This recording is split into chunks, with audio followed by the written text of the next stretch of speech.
La prière du Maghrib arrive enfin et tu vas te préparer pour prier le Maghrib.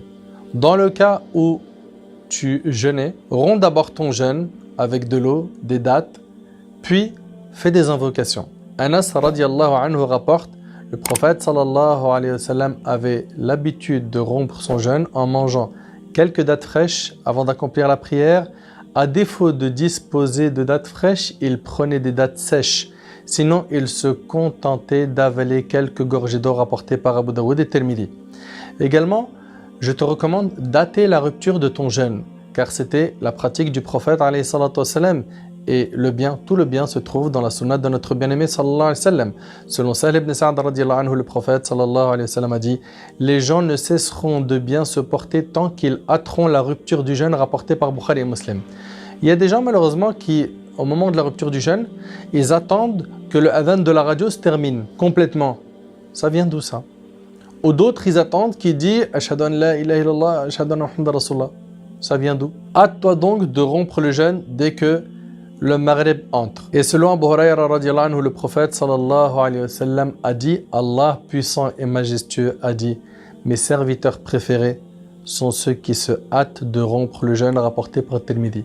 Au moment de la rupture du jeûne, tu n'oublies pas de dire la dua que le Nabi sallallahu alayhi wa sallam il nous enseignait: ذهب الظمأ وابتلت العروق وثبت الأجر إن شاء الله. C'est-à-dire la soif est dissipée, les veines sont abreuvées et la récompense restera avec la volonté d'Allah. On a également Allahumma laka sumt wa ala rizqika aftart. Oh Allah, pour toi j'ai jeûné et grâce à ta subsistance, je romps le jeûne. Et subhanallah, le prophète alayhi salatu wassalam, il a dit les sa'imi farhatan. C'est-à-dire quoi? Le jeûneur connaît deux moments de joie. Un moment quand il rompt le jeûne et un moment quand il rencontre son Seigneur. C'est une joie de rompre son jeûne et je te félicite d'avoir jeûné, d'avoir fait cet effort pour Allah tabaraka wa ta'ala. Tu es resté plus d'une dizaine d'heures à jeûner par amour pour ton Seigneur tabaraka wa ta'ala.